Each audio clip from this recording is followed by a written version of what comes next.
Bună ziua, dragii mei youtuberi, și bine v-am regăsit.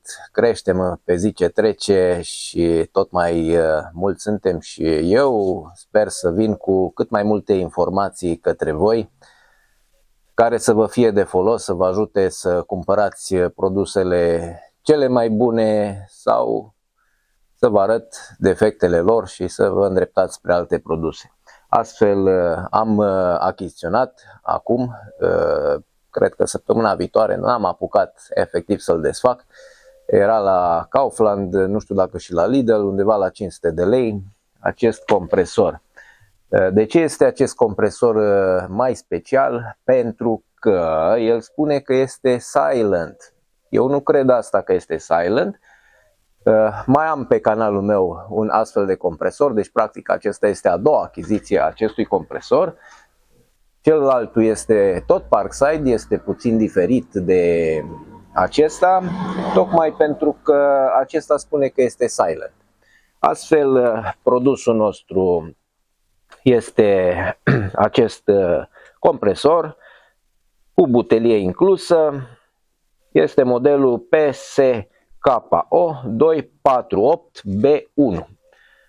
El diferă, ca butelie nu diferă ca de celălaltul și nici ca și restul de sisteme, în schimb diferă tocmai prin acest compresor care el spune că este silent. Vom vedea cât este de silent, eu nu prea îl cred, dar rămâne de văzut. Bun, deci ce ne spune este că consumul este de 1100W și aici ne spune că avem 71,9 decibeli. Tocmai prin asta spune el că este silent. Ok. 8 bari, la fel ca și celălalt, 24 de litri, dacă nu mă înșel, s-ar putea să fie exact identic cu celălalt. Haideți să-l desfacem, să vedem ce avem în această cutie. Am adus un cuțit, cutter-ul nu l-am găsit în momentul acesta, dar este foarte bun pentru a-l desface. Ia să vedem noi, îl scoatem afară, îl vedem cum arată.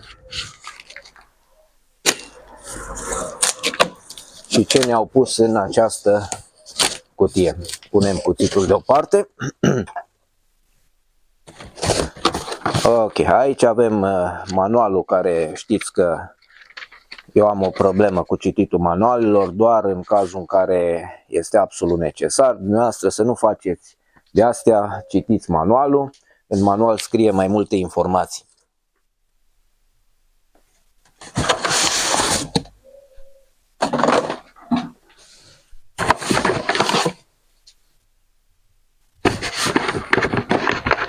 Poate că am să-l citesc chiar eu, da? El vine dezasamblat, trebuie să-l asamblăm. Bun, haideți să le punem deoparte și vom vedea cum trebuie asamblat. Oh, mai are. Vedem.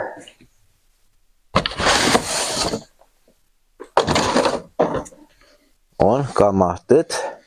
Cum ar trebui să iasă. Da, este nou-nouț. Punem acum deoparte. Aici, din ce am citit, este sistemul de răcire. Pe aceste țevi se va simți căldură. Îmi place cum arată, designul este foarte frumușel. Să-l vedeți și pe partea asta la altă. Iată, uite ce spune aici.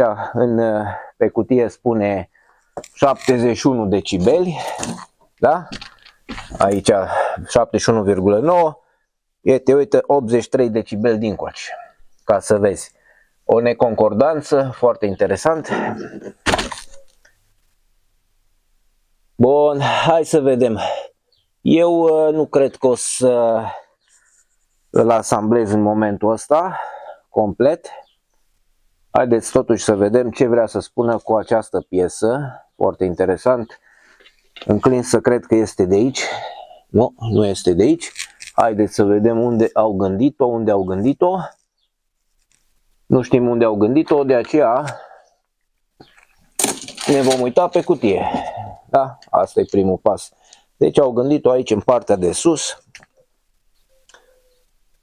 În partea de sus, adică mai precis în acest loc. Da? Haideți să vedem. Scos acest căpăcel și vom înfileta această piesă care este un fel de filtru de ceva, nu știm încă ce vrea să fie, de aceea trebuie citit manualul. Și chiar aș fi și eu curios ce este, nu de alta.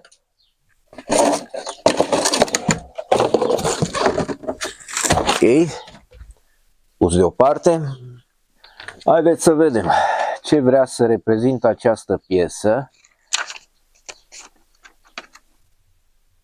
Dacă vor să ne spună în manual. Da, aici este schița desfășurată. Numărul 4. Numărul 4.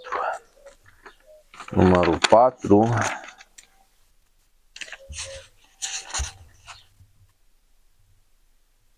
Filtru de aer. Acesta este un filtru de aer. Ok. Foarte bine. Acum știm și noi despre ce e vorba. L-am înfiletat bine.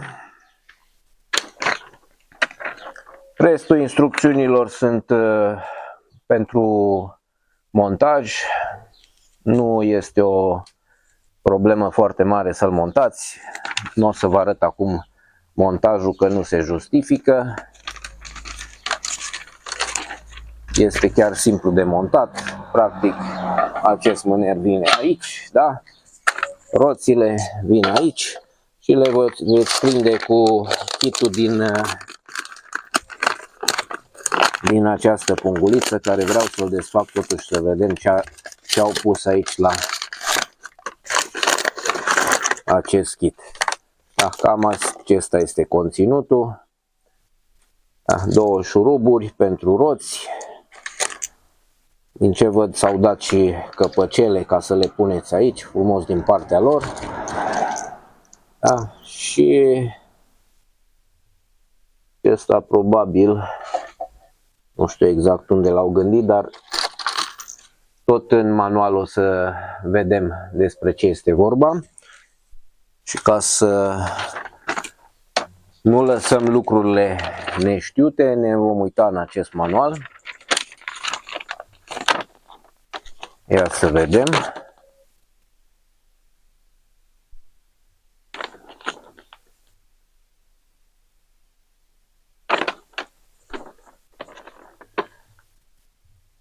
Unde este piesa noastră?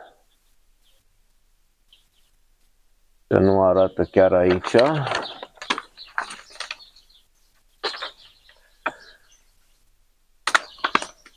Picior de suport. Plați piciorul suport 7 pe dispozitivul de preluare din partea de jos a rezervorului. Undeva în partea de jos, zic ei că ar fi. Da, aici, probabil. Da, aici este această piesă, piciorul de suport. Da. Bun. Foarte bine, l-am montat. Haideți foarte repede să montăm și aceste roți, că nu este o problemă de montaj. Da, puneți, după cum vedeți, șurubul. Din coace puneți șaiba.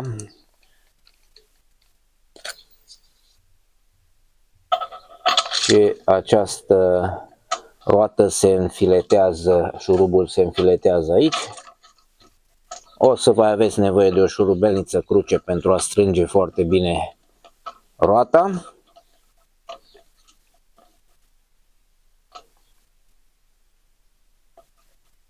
Ok, o să o strâng și eu mai încolo. Deocamdată să-i punem și celălalt.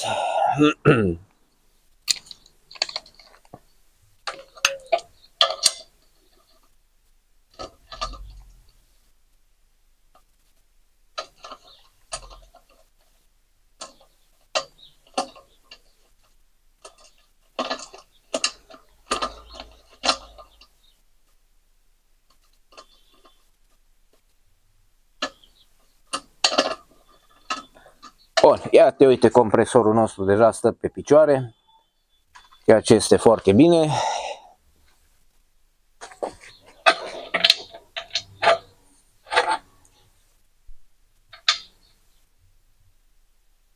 Asta va intra mai greu, fiind nou-nouț, așadar o să fie nevoie de o cheie imbus.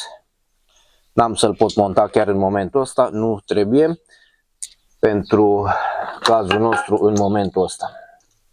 Punem deoparte ce nu ne trebuie.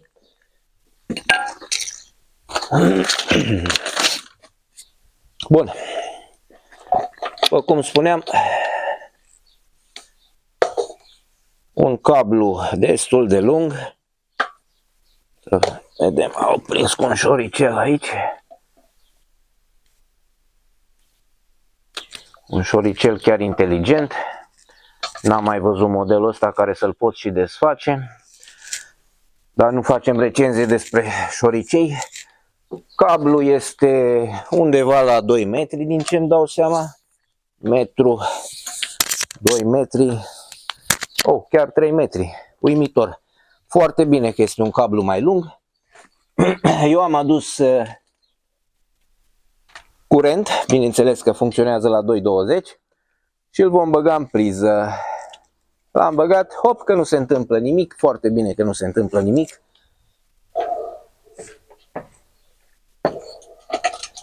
Ok, acesta se mișcă foarte bine. Ce este interesant este că nu vine cu niciun fel de dispozitiv pentru umflare, pentru, eu știu, alte lucruri, ceea ce este un pic un minus, ca să spun așa. Puteau totuși să dea un amărât de furtun, măcar pentru umflat roțile. Astfel este un lucru care trebuie să-l cumpărați separat. Ok, nu e o problemă. De unde îi dăm drumul? Păi alte butoane nu văd să aibă. În concluzie tragem de acest buton în sus. Oh, da, este chiar silent. Este chiar silent. Haideți să facem și o probă de cât este de silent. Am o aplicație pentru măsurat decibelii. Imediat o să pornească și cu ocazia asta o să auzim zgomotul. Da? Aceasta este aplicația. Am pus-o chiar lângă. Vedeți că în momentul când eu vorbesc cu 70 și ceva de decibeli și zgomotul de fond este. Acum se aude o mașină pe stradă, de aceea este mai mare, imediat pleacă. Ba nu pleacă, se chinuie să bage în garaj. Bun, nu contează, pe noi ne interesează zgomotul lui. Să-i dăm drumul.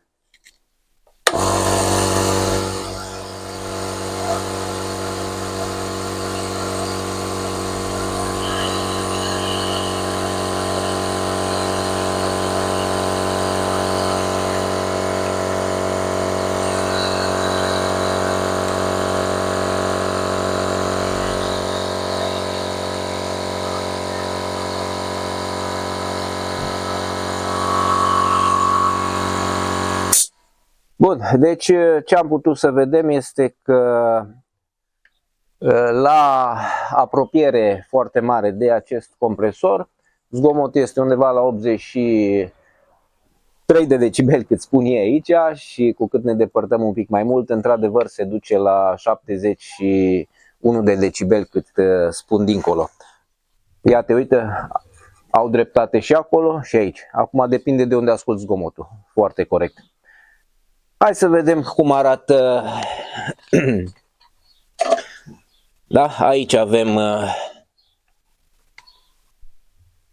două manometre. Sper că se văd manometrele. De ce avem două? Pentru că unul este reglajul, de aici putem regla cât debit să iasă pe unul din ele, da? Deci cu cât îi dăm mai... Acum haideți să lăsăm un pic să meargă, da?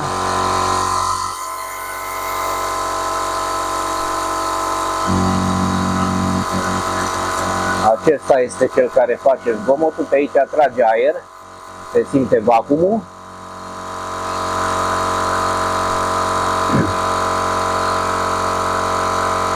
Da, cum v-am spus, acestea se încălzesc, nu foarte tare. Una din ele e mai puternic încălzită, cealaltă mai puțin.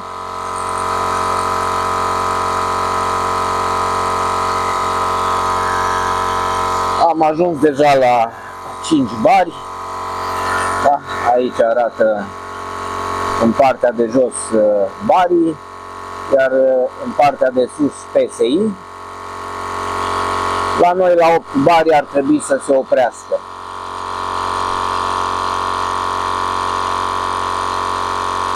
Iar cum am spus, la partea asta aici se poate regla cu câți bari să scoatem pe acest furtun. Ia uite, cum modific aici, cum se modifică acul, da? Ia uite.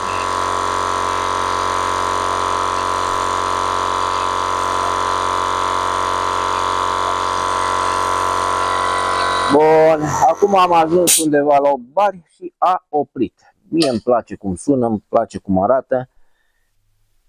O să caut un furtun care sper să am aici, cuplă rapidă. Dacă nu am, o să trebuiască să cumpăr unul.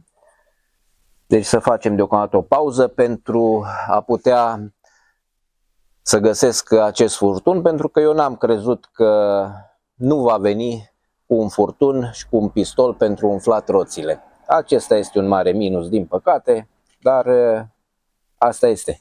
Ce să facem? Am revenit, am fost la shopping și am cumpărat ce aveam nevoie, ce n-a fost în pachet, și anume pistolul pentru umflat roțile, furtunul, manometru și așa mai departe, tot ce este nevoie. De la Black & Decker am luat, zice că rezistă până la 10 bari. Acum îl putem în sfârșit testa. Bun, deci am cuplat în acest loc, da? Puteți cupla și dincoace, haideți să cuplăm dincoace. Ce nu-mi place la cel de la Black & Decker este faptul că puteau să facă să gândească un pic mai bine tot sistemul ăsta de aici. Practic trebuie să împingeți foarte serios ca să intre. Da, nu este o problemă. De pornit e pornit, este sub presiune. Deci cam așa suflă. Da, acum mai avem undeva la 6 bari. Pe noi ne interesează, de exemplu, în afara faptului că eu am luat un pistol care vine și cu ceva accesorii, da? Accesoriile sunt un lucru foarte important pentru fotbaliști, de exemplu, da? Avem pentru umflat mingea, chiar avem o minge aici. Haideți să schimbăm pistolul de suflat aer cu... Așa, ia uite că a venit și mingea singură. Hai să punem pistolul de umflat mingi. Așa, mingea asta se vede că nu este ce trebuie. Astfel trebuie să o umflăm. Haideți să... Da, ăsta văd că stă foarte bine aici. Și să vedem cum umflă mingea. Ia uite cum umflă mingea.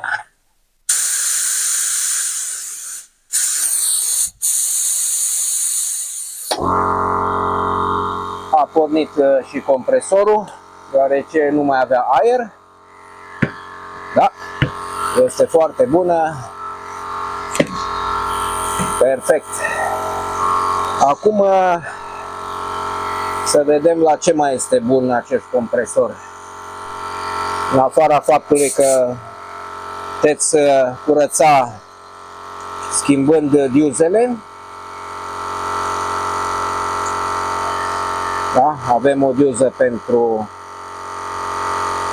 a sufla. Da? Ia uite acolo.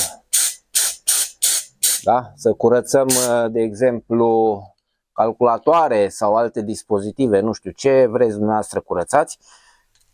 De exemplu, vrem să umflăm roata la remorcă. Da? Punem și umflăm roata la remorcă, la bicicletă, la ce doriți dumneavoastră. Ia să vedem noi ce ne arată aici. Ne arată că are 2 bari, mai punem încă 2,2, da? Uite. Perfect, 2,2 bari.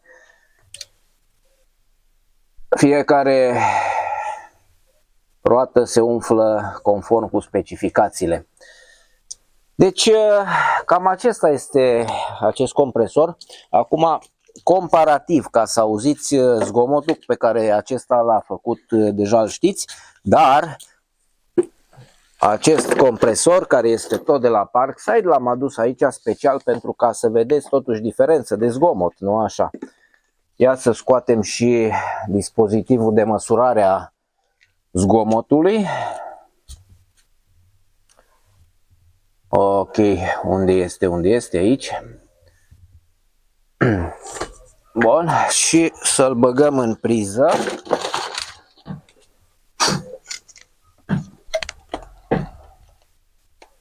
Ok, și acum pur și simplu, da, să auziți diferența.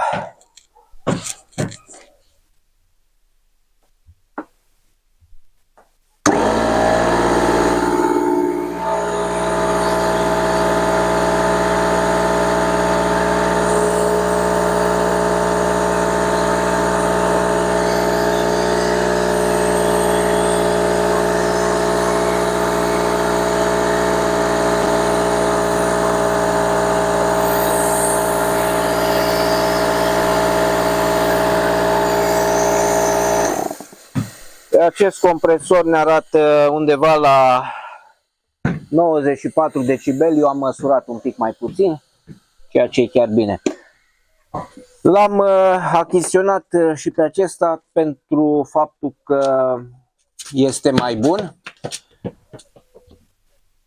este, să zicem, fix, oarecum, în sensul că are roți, îl puteți lua după dumneavoastră, este micuț, frumos. Deci, cam acesta este video despre compresorul de la Parkside, care eu vi-l recomand. Este chiar drăguț, foarte bun și util la casa omului. O să vă las în descriere și un link de unde îl puteți achiziționa. Până atunci vă mulțumesc, big like, subscribe, clopoțel, vă mulțumesc că sunteți cu mine. La revedere!